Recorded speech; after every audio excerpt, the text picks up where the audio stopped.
Et bonjour tout le monde, on se retrouve le premier jour d'automne 2025, donc le 21 septembre, je sais pas si c'est le 20 ou le 21 septembre, mais aujourd'hui moi je suis le 21, dimanche tranquille au jardin.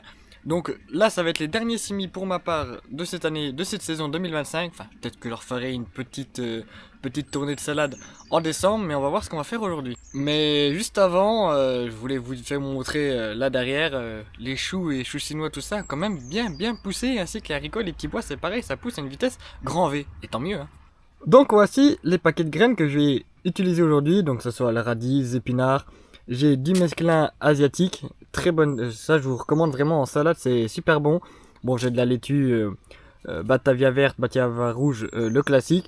Donc ça peut paraître tard ou autre les semis là, mais les chicorées ça c'est pas grave. Moi je veux faire en sorte que ça aille décembre, janvier, sachant que j'en ai déjà planté 6-8 qui elles s'arriveront novembre-décembre, donc comme ça fera une petite transition. Sachant qu'avec le froid ça va être un peu plus long, mais voilà, j'ai anticipé, j'ai quand même pas mal calculé mes semis, on pourrait, pour que ça corresponde aussi date de récolte.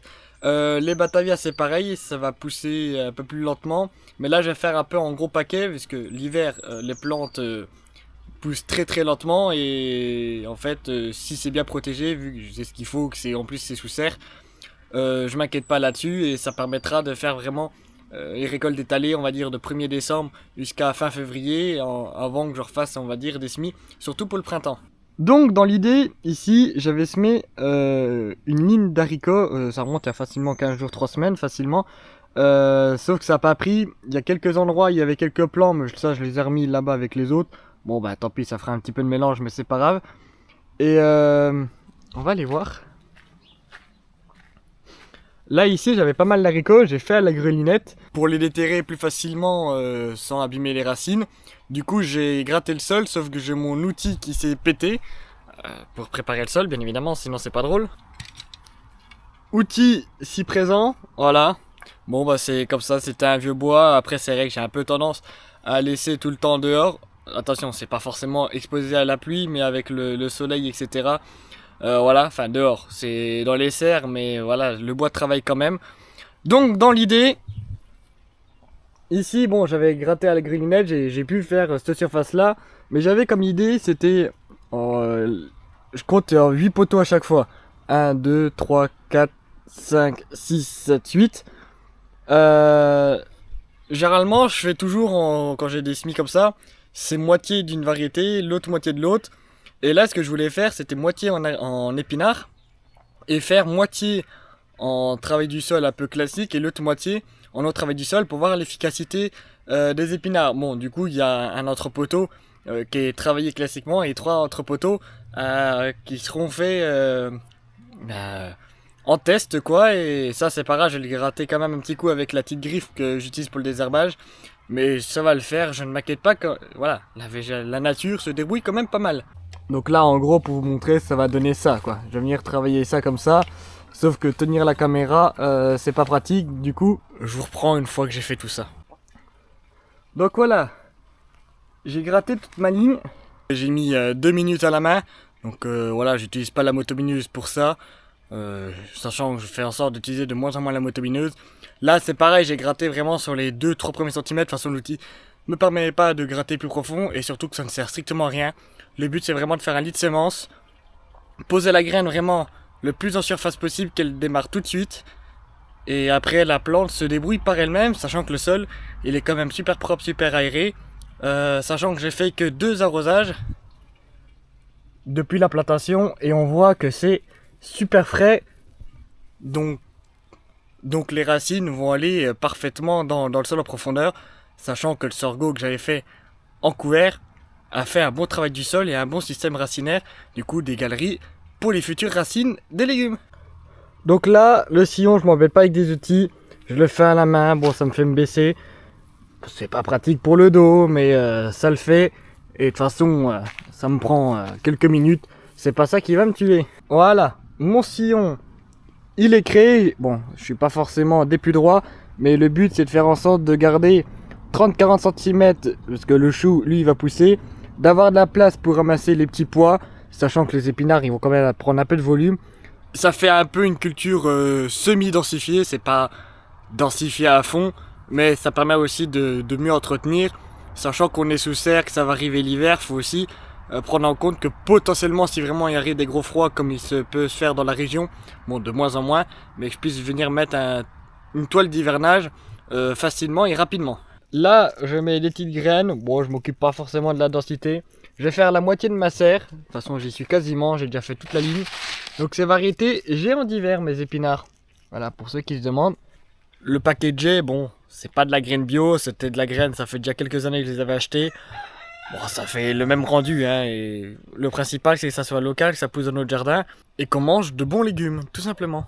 Donc maintenant, je vais venir recouvrir gentiment mon sillon, pour que ça fasse le minimum de terre. Je broie les quelques petites mottes, j'appuie un coup, et comme ça fait le contact terre-graine, et ça va pousser rapidement. Donc ici, c'était ma zone où c'est que j'avais quelques choux qui ont séché. Donc là, je vais y mettre, hop, ma jeune pousse de mesclin asiatique, qui est pour moi l'une des meilleures salades, je le répète encore. Donc je vais faire toute la zone là, voilà, comme ça je serai tranquille en 2 ou 3 rangs. Et ensuite ici j'ai préparé une petite zone, donc c'est que j'ai gratté vraiment en surface pour y mettre du radis. Donc je fais petite zone par petite zone jusqu'à sortie de printemps. Comme ça on va manger régulièrement, je mets ça tous les 15 jours environ. Vu que voilà, ça fera faire quand même une bonne centaine de radis à chaque fois. Sauf si les limaces ont décidé autrement. Mais ça, c'est la nature qui veut ça. Voilà les graines. C'est de la relativement petite graine. Donc là, je vais y aller gentiment à la main, pincé par pincé, essayer de pas en trop en mettre. Voilà, je pense que le paquet il va peut-être y passer, je vais voir. Sachant que je me suis fait à peu près 3 rangs, pareil à la main. Donc je vais voir tout ça. Donc voilà, petite graine, j'y vais vraiment tout doux. Essayer d'en mettre un peu vu que je suis en pleine terre. Ah bon bah là j'ai fait un gros paquet. C'est pas grave. Voilà, compliqué d'une main. Tac, voilà. Bon j'ai fait tous mes rangs, c'était juste pour vous montrer. Alors vu que c'est en pleine terre, faut pas avoir peur de mettre un peu plus. Voilà, parce que les limaces tout ça. Mais c'est vrai que la grande tâche que j'avais fait ici, bon je l'ai écarté. Faut pas avoir peur de mettre de la graine. Pas en mettre de trop, pas en mettre peu. Parce que après sinon, si des fois que ça germe pas, c'est pas bon, et d'en mettre de trop, bah la plante vont s'étouffer entre elles et c'est de la graine un peu perdue. Le sol, enfin les sillons sont rebouchés, j'ai légèrement appuyé la terre. Et ici, enfin j'avais dit que je voulais des radis là, mais du coup en fait là j'ai quand même une bande d'un mètre là, parce que la moitié est au poteau là. Du coup la moitié ça me fait arriver là au doigt. Donc en fait là je vais faire 3 rangs de radis, vu que ici le mesclin poussera bien plus tard que les radis. Ça permettra de libérer un peu de la place là après pour le chemin pour venir ramasser tout simplement le mesclin, sachant que les choux ont repris du volume. Et ici les radis, les prochaines séries viendra là et tout le long là, tout simplement. Sachant que les radis semés 21 septembre, ils vont pousser beaucoup plus vite, donc ça libérera encore plus vite la place que si par exemple les radis sont semés mi-novembre. Mi-novembre je pense que ça sera ici, eux ils mettront beaucoup plus de temps. Mes 4 rangs sont faits, 1, 2, 3, 4. Maintenant je vais prendre mes petites graines de radis. Et je vais venir essayer de les positionner de manière correcte, pas trop serrée. Voilà, parce que les radis ça va pousser vite, encore une fois. Mi-septembre, je ne m'inquiète absolument pas. Donc je fais mes 4 rangs. Et ensuite ça va être semis de salade. Donc maintenant je vais venir recouvrir gentiment de cette façon. Appuyer un coup. Et ça va très bien pousser comme ça.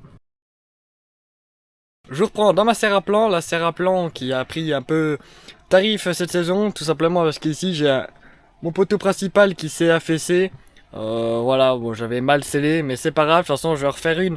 Normalement, si tout va bien, courant l'hiver, sinon bah, j'aurai juste les câbles là qui tiennent la bâche pour éviter les poches d'eau à retendre, mais ça je verrai bien durant l'hiver comment ça se passe, surtout au niveau financier. Donc là, je vais semer mes salades escaroles. D'habitude je les sème toujours dans des plaques alvéolées comme celle-là là. Sauf que là, vu que je sème en grande quantité et que j'ai pas envie d'ouvrir un sac de terreau pour faire plein de plaques alvéoles, je vais faire dans un bac classique. Donc j'ai du vieux terreau, j'avais des pots. Bon, c'est un peu poussière, mais ça va le faire.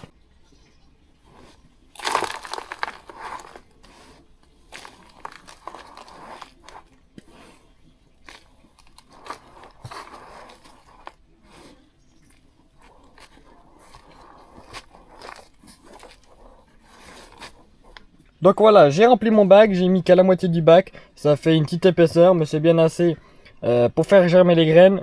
Pourquoi je fais ça et pas dans les alvéoles encore une fois? C'est aussi bon, déjà parce que j'ai pas envie d'ouvrir un sac de terreau. Je vais faire en grande quantité. Et ça permettra aussi de graines de sortir rapidement. Et vu que c'est du terreau qui est sec, il y a moins d'aliments disponibles. Et comme ça, dès que les salades ont germé, je vais pouvoir rouvrir mon sac et vraiment mettre en alvéole ou dans des petits pots que les salades qui sont vraiment en pleine forme. Et économiser du temps et du terreau. Et oui, on fait un jardin économique et avec des petites astuces. Et surtout que voilà, on arrive en fin d'année. Généralement, pour cette dernière semis de salade, je me prends pas beaucoup la tête. J'ai déjà semé mes escaroles, la bata rouge. Et là, je semer ma bata verte. Donc j'ai mis un gros paquet. Là, c'est vraiment de façon homogène. Je m'embête pas. Enfin, de façon homogène, plus hétérogène parce que c'est des gros paquets. Je m'embête pas. Voilà. Je mets. Ça va pousser. Et après, de toute façon, je diviserai très très vite. Là, maintenant que j'ai fait mes semis, je vais tout simplement venir recouvrir légèrement mes graines. Voilà. Pas plus haut que les graines. Sinon, bah, ça pousse pas rapidement. Et moi, le but, c'est que ça pousse rapidement. J'ai arrosé mon semis en grosse quantité, comme ça, jusqu'à ce que la graine germe et qu'elle sorte de terre. Je n'y viens absolument pas y retoucher, ça évite la pourriture et plein d'autres problèmes. Donc voilà, nous on arrive au bout de cette vidéo, voilà, sur mes derniers semis de la saison 2025, même si en soi, il y a toujours des semis, de l'entretien et de la récolte à faire tout au long de l'année. Surtout que moi, j'arrive à faire 2 à 3 cultures par an au même endroit. Donc voilà, dernier semis, c'est un peu faux vu que je vais faire des radis tous les 15 jours jusqu'à fin décembre. Mais c'est surtout les gros semis de manière générale. Donc j'espère que cet épisode vous a plu. N'hésitez pas à liker, commenter, vous abonner, à partager. Et moi, je vous dis à la prochaine.